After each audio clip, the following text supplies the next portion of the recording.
Hai Sinau Mayam, Aigi YouTube channel Bumiyang Tabiriba, Jengbiriba,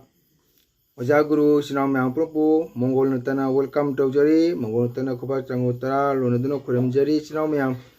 Ngasi Anoba video Mapudo Lakjage, Mayam, Aigi video si, Mayam na Pajana Tabiu, Loibhaktang di, Ko, Jamanungai ba, video ni, Ngasi, Aina Pujakato Bulog video si. Ado aigi channel sibu yengbiriba Sinau Mayam na like share subscribe to view ado Sinau Mayam ngasi se onthokpa matomni jamna nungsigeba thamoida punsina kawba ngamodaba wari ngasi kasar wapokpi haiba khunnaduda ai swadha ma chacharui Sinau Mayam ko ado ai gari machara chachai ado ai gari macha se isei loraga halakpada kasar Poilarpul hai mafam se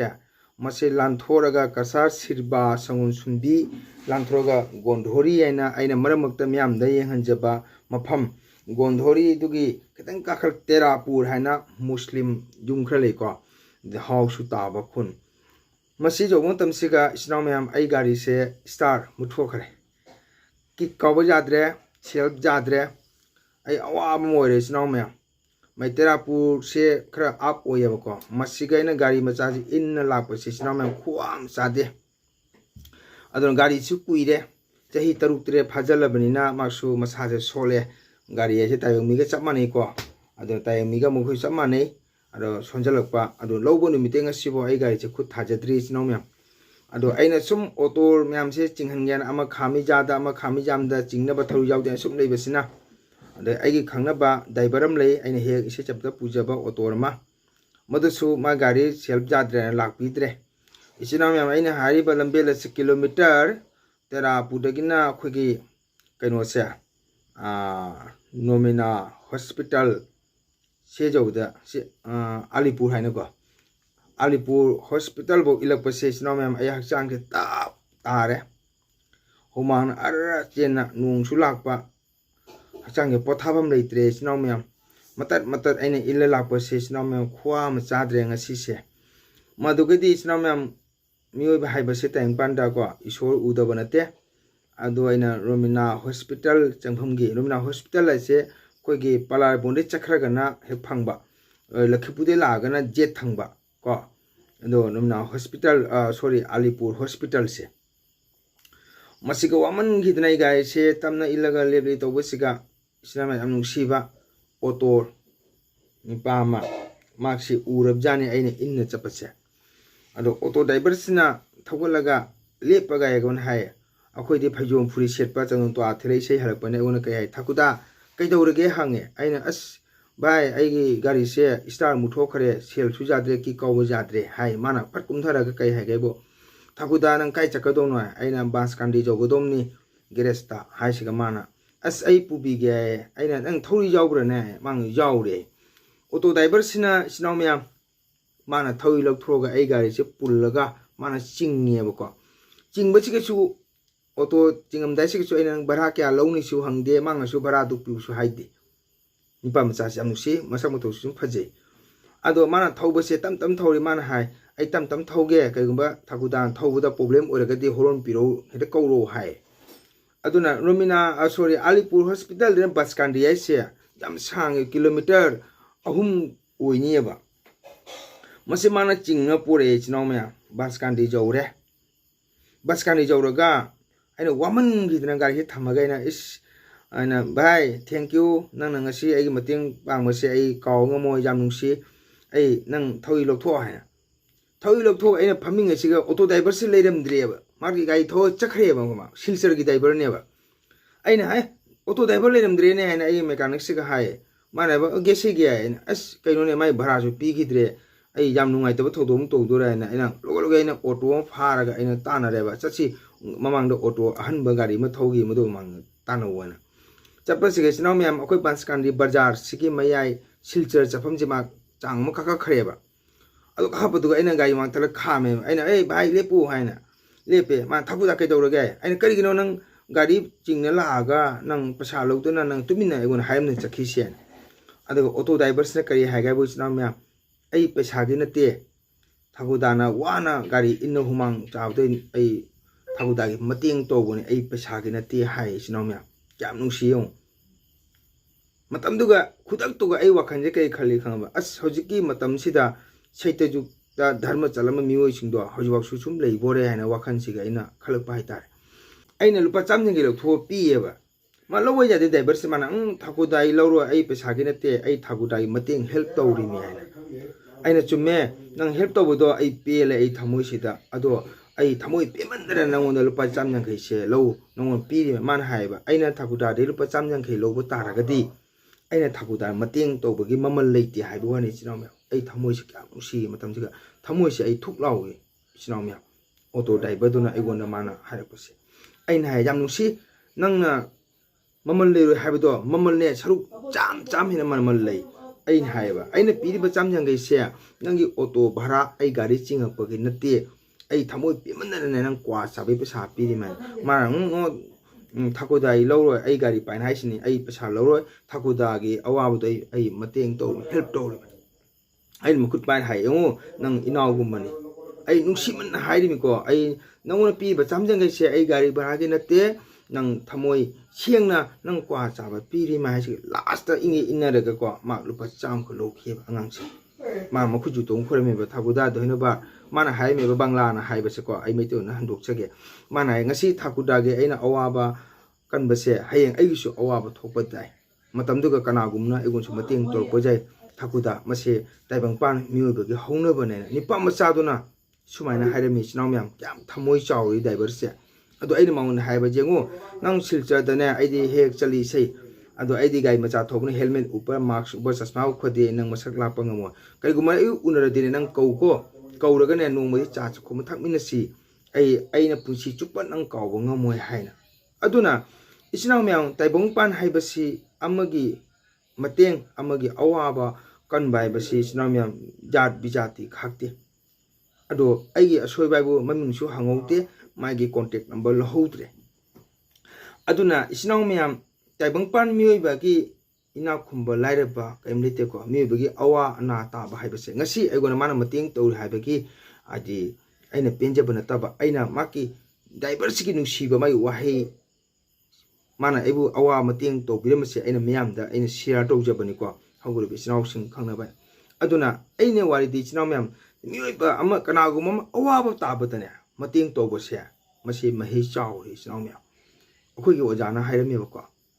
ꯑꯩꯅ ꯆꯥꯕ ꯆꯥꯛꯁꯦ ꯆꯥꯒꯦꯅ ꯇꯧꯕ ꯃꯇꯝꯗ ꯀꯅꯥꯒꯨꯝꯕ ꯕꯤꯈꯥꯅꯤ ꯂꯥꯡꯅ ꯆꯥꯛ ꯂꯥꯝꯃꯤ ꯍꯥꯏꯕ ꯃꯇꯝꯗꯅꯦ ꯑꯩ ꯆꯥꯛꯁꯦ ꯊꯥꯗꯔꯒꯅ ꯑꯩ ꯆꯥꯛꯁꯦ ꯄꯤꯖꯈꯣ ꯍꯥꯏ ꯃꯤ ꯑꯃ ꯑꯋꯥ ꯇꯥꯕꯗ ꯑꯩꯅ ꯂꯨꯄꯥ 10 ꯃꯇꯦꯡ ꯇꯧꯈꯤꯕꯗꯣ ꯑꯩ ꯉꯁꯤ ꯋꯥꯈꯤꯕ ꯌꯥꯏ ꯑꯗꯨꯕꯨ ꯂꯨꯄꯥ 10 ꯃꯇꯦꯡ ꯇꯧꯈꯤꯅ ꯋꯥꯍꯧꯕꯁꯦ ꯍꯌꯦꯡ ꯃꯗꯨ ꯑꯍꯦꯟꯕ ꯂꯥꯛꯀꯅꯤꯅ ꯍꯥꯏꯌꯦꯕ ꯑꯗꯨꯅ ꯑꯩꯅꯉꯁꯤ ꯚꯤꯗꯤꯑꯣꯁꯦ ꯁꯤꯝꯄꯜ ꯑꯣꯏꯅ ꯑꯩꯅ ꯁꯦꯝꯖꯕꯅꯤ ꯗ꯭राꯏꯚꯔꯗꯨꯒꯤ ꯃꯇꯥꯡꯗ ꯗ꯭राꯏꯚꯔꯗꯣ ꯑꯩꯒꯤ ꯑꯁꯣꯏꯕ ꯃꯃꯤꯡ ꯍꯪꯍꯧꯗ꯭ꯔꯦ ꯌꯥꯝꯅ ꯄꯦꯜꯍꯧꯗ꯭ꯔꯦ ꯑꯩꯍꯥꯛ ꯑꯗꯣ ꯃꯥꯅ ꯉꯁꯤ ꯃꯇꯦꯡ ꯇꯧꯕꯁꯦ ꯑꯩ ꯄꯨꯟꯁꯤꯗ ꯀꯥꯎꯕ ꯉꯝꯃꯣꯏ ꯑꯗꯣ ꯑꯩ ꯒꯥꯔꯤꯁꯨ ꯒꯦꯔꯦꯖꯇ ꯅꯝꯁꯜꯂꯝꯃꯦ ꯏꯆꯤꯟ ꯏꯅꯥꯎ ꯃꯌꯥꯝ ꯑꯗꯣ ꯑꯩꯅ ꯉꯁꯤ ꯏꯁꯣꯔꯒꯤ ꯅꯥꯝ ꯁꯣꯟꯕꯗ ꯐꯪꯖꯔꯛꯄ ꯁꯦꯟꯐꯝꯅ ꯂꯨꯄꯥ 2,200 ꯐꯪꯉꯦ ꯑꯗꯨ ꯒꯥꯔꯤꯒꯤ ꯈꯔꯆꯥꯅ ꯂꯨꯄꯥ 9,000 ꯆꯪꯒꯅꯤ ꯑꯩ ꯀꯣꯛ ꯁꯥꯔꯦ ꯏꯆꯤꯟ ꯏꯅꯥꯎ ꯃꯌꯥꯝ ꯑꯗꯨꯅ ꯅꯨꯡꯁꯤꯔꯕ ꯏꯆꯤꯟ ꯏꯅꯥꯎ ꯃꯔꯨꯞ ꯃꯄꯥꯡ ꯑꯣꯖꯥ ꯒꯨꯔꯨꯁꯤꯡ ꯌꯦꯁꯥ ꯃꯐꯝ ꯄꯨꯝꯅꯃꯛꯇ ꯂꯝꯕꯤꯗ ꯈꯪꯗꯦ ꯂꯝꯍꯥꯡꯗ ꯈꯪꯗꯦ ꯀꯅꯥꯒꯨꯝꯕ ꯑꯃ ꯑꯋꯥꯕ ꯑꯃ ꯇꯥꯔꯝꯃꯒꯗꯤ ꯆꯤꯡꯈꯠꯄꯤꯔꯝꯃꯨ ꯏꯆꯤꯟ ꯏꯅꯥꯎ ꯃꯌꯥꯝ ꯑꯗꯨꯕꯨ ꯃꯤ ꯌꯦꯡꯉꯒ ꯑꯍꯜ ꯂꯃꯟꯅ ꯍꯥꯏꯅꯩꯀꯣ ꯃꯤ ꯐꯠꯇꯕ ꯌꯦꯡꯉꯨꯅꯨ ꯁꯟ ꯑꯁꯤꯕ ꯆꯤꯡꯒꯜꯂꯗꯤ ꯁꯟꯊꯤꯐꯥꯎ ꯀꯥꯟꯅꯩꯌꯦꯅ ꯑꯗꯨꯕꯨ ꯃꯇꯝ ꯂꯩꯀꯣ ꯏꯆꯤꯟ ꯏꯅꯥꯎ ꯃꯌꯥꯝ ꯑꯩꯅ ꯇꯧꯕ ꯀꯔꯃ ꯑꯩꯅ ꯇꯧꯕ ꯙꯔꯃꯗꯣ ꯑꯩꯅ ꯐꯪꯒꯗꯧꯕꯅꯤ ꯑꯩꯅ ꯇꯧꯕ ꯗꯥꯟꯗꯣ ꯑꯩꯅ ꯃꯍꯩ ꯐꯪꯒꯗꯧꯕꯅꯤ ꯑꯩꯅ ꯅꯥꯄꯤ ꯑꯃ ꯍꯥꯠꯄꯒꯤ ꯄꯥꯞꯇꯣ ꯑꯩꯅ ꯐꯪꯒꯗꯧꯕꯅꯤ ꯃꯥꯅ ꯅꯥꯄꯤ ꯍꯥꯠꯂꯒ ꯄꯥꯞꯇꯣ ꯑꯩꯅ ꯄꯨꯒꯗꯧ ꯅꯠꯇꯦꯕ ꯑꯗꯨꯅ ꯅꯨꯡꯁꯤꯔꯤꯕ ꯏꯆꯤꯟ ꯏꯅꯥꯎ ꯃꯌꯥꯝ ꯇꯥꯏꯕꯪꯄꯥꯟꯗ ꯏꯅꯥꯛ ꯈꯨꯟꯕ ꯂꯥꯏꯔꯕ ꯀꯩꯁꯨ ꯂꯩꯇꯦ ꯑꯗꯨꯅ ꯀꯅꯥꯒꯨꯝꯕ ꯃꯤ ꯑꯃ ꯑꯋꯥꯕ ꯇꯥꯔꯒꯗꯤ ꯆꯤꯡꯈꯠꯄꯤꯔꯝꯕ ꯑꯗꯨꯕꯨ ꯀꯅꯥꯒꯨꯝꯕꯅ ꯎꯅ ꯎꯁꯟꯅꯗꯅ ꯆꯠꯈꯤꯕꯁꯨ ꯃꯌꯥꯝ ꯌꯥꯎꯔꯤ ꯏꯆꯤꯟ ꯏꯅꯥꯎ ꯃꯌꯥꯝ ꯑꯩꯗꯤ ꯏꯁꯥꯃꯛꯅ ꯀꯅꯥꯒꯨꯝꯕ ꯂꯩꯇꯕ ꯑꯃꯅ ꯂꯥꯏꯔꯕ ꯑꯃꯅ ꯄꯩꯁꯥ ꯅꯤꯕꯗꯀꯣ ꯑꯩꯗꯤ ꯍꯦꯛꯇ ꯀꯠꯂꯦꯕ ꯀꯩꯅ ꯃꯉꯣꯟꯗ ꯀꯠꯄꯗꯤꯀꯣ ꯑꯩ ꯏꯁꯣꯔꯗ ꯀꯠꯄꯅꯤꯀꯣ ꯃꯥꯅ ꯃꯤꯅꯝꯕ ꯅꯝꯊꯥꯛ ꯇꯧꯔꯝꯕꯁꯨ ꯌꯥꯏꯑꯕ ꯏꯆꯤꯟ ꯏꯅꯥꯎ ꯃꯌꯥꯝ ꯑꯗꯨꯅ ꯑꯩ ꯏꯁꯥꯃꯛ ꯐꯪꯅꯕ ꯌꯥꯎꯈ꯭ꯔꯦ ꯔꯦꯜꯋꯦ ꯁ꯭ꯇꯦꯁꯟꯗ ꯍꯣꯖꯥꯏꯗ ꯏꯁꯩꯗꯤ ꯍꯜꯂꯛꯄꯗ ꯇ꯭ꯔꯦꯟ ꯉꯥꯏꯔꯤꯉꯩꯗꯀꯣ ꯅꯤꯄꯥꯁꯤ ꯃꯈꯣꯡ ꯅꯥꯀꯜ ꯑꯃ ꯌꯥꯎꯗꯦ ꯈꯣꯡꯒ꯭ꯔꯥꯎ ꯐꯔ ꯍꯥꯏꯔꯒ ꯃꯈꯨꯠꯇ ꯁꯦ ꯇꯧꯔꯒ ꯆꯣꯡꯉ ꯂꯛꯏꯕ ꯃꯗꯨꯒ ꯑꯩꯅ ꯃꯉꯣꯟꯗ ꯃꯥꯅ ꯄꯩꯁꯥ ꯅꯤꯔꯛꯄ ꯋꯥꯁꯨ ꯉꯥꯡꯗꯦ ꯑꯩꯅ ꯂꯨꯄꯥ 10 ꯍꯥꯞꯄꯤꯑꯕ हापगा माके चखरगा अइना जुम जेंगली होरेबा जेंगली होबसिगा होजागी रिलेशन से यंगजनसिदा वांग अमदि वांग लालगने माक्से लास्ट चैये थोक्तोगा मखोंग खंगखम तों चखि वारी असुगुमसु म्याम लै अदुबु माकी धर्मनि मदु अइगिदि कटखरबनि अइना ngasi माना मिनम तोरंगुरा थोक तोरंगुरा मखोंग ते केरा ति ओइरा मी मन निरपसे अइना कचबदो अइगी धर्मनि अब इस्नाव म्याम अदुना इस्नाव म्याम कनागुमना अइ सुमजी उजबदा मी मन पसानि रसु हामिंगदब कोतो कयाम लेबको मसि तौबिनो इस्नाव म्याम ngasi ताइबंगपान मियोय बाइसे मी अमा मफमदा मी मना कईगुम चागे थके पसानि रक बाइसे उपाय लेतना लोयन तौबो ngक्तनि को इस्नाव म्याम अदुना इस्नाव म्याम अखोय लंबी लंखांग चटपा हाइबसि ताइबंगपान मियोबगे दोसा थोइदब लैते मिगी अवाबा ताहिदब लैते अवाबा नंगैदब लैते अदुबु ngasi कनागुम अवाबा ताबा तारगति मापु कनबिरंगदबनि अइगी वाखलोंदा इस्नाव म्याम अदुना ngasi अइगोंदा ऑटो ड्राइवर मना अइबु माना मतेंग तौबिरबसे इस्नाव म्याम जाम नुंसिहेबा ड्राइवर दो को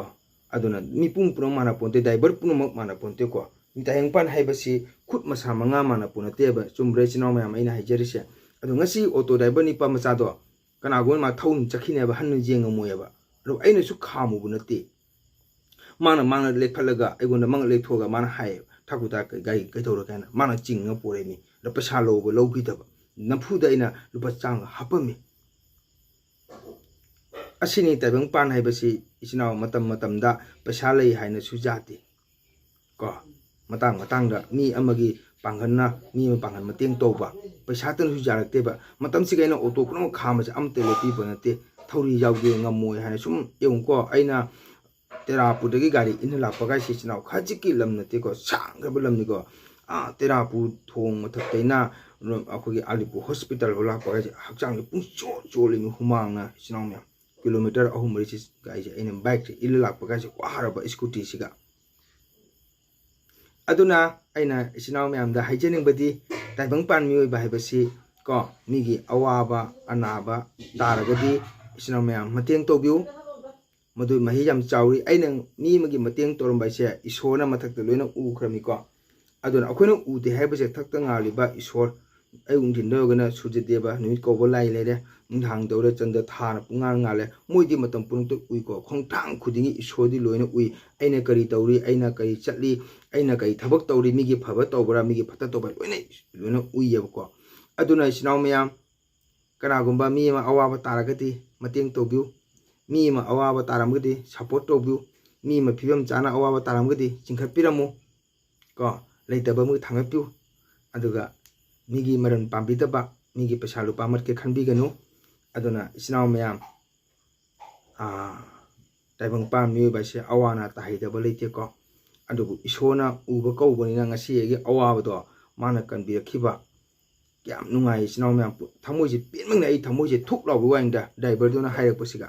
अइना ठाकुदादि लुपा चामि लौ तारगदि अइना ठाकुदा मतेंग तौरि मही फंगरोय का हाइसे निपा मचा हाइदो क्याम नुंसिए अंगांगदो असिनी इस्नाव म्याम ngasi एगी ब्लॉग असे नुंगाय मनगितना अइ म्यामदा शेयर तौजबनी अरुगोइना एगी ब्लॉग असे असाइदा थु लोइसनजरगे इस्नाव म्याम अइना ngasi इसोर नाम सोलगा फंगपा सेफम अदुगा गाड़ी चंगी सिगदि जाम खेनाखरे अदुबु इसोरना नाबिजेपि तगदि अदुगा एहम म्याम लाकनी इस्नाव म्याम को अदो अइ गेरेस्ता थरमे अदुना हेंग डेट 31 मार्च अदो तांग अमदा पीनी हाई माना को अदुबाय तौना अइ गेरेस्ता थरमगा ऑटो रिजर्व तौगा जुम तौना लाए असिनी ngasi एगी ब्लॉग से अरोबदा अमकमु अइगी चैनल बु जेंबिरिबा इस्नाव म्यामना लाइक शेयर सब्सक्राइब तौबिउ अदुगा लोइना हौजी सजिबु था मु लाकदौरे सजिबु की मतंगदसु अइ मथंग वीडियो पुदु लाकजगे इस्नाव म्याम ngasi गिदि अस्वाइसा इ ब्लॉग से सुम लोइसनजगे हरे कृष्णा इस्नाव म्याम।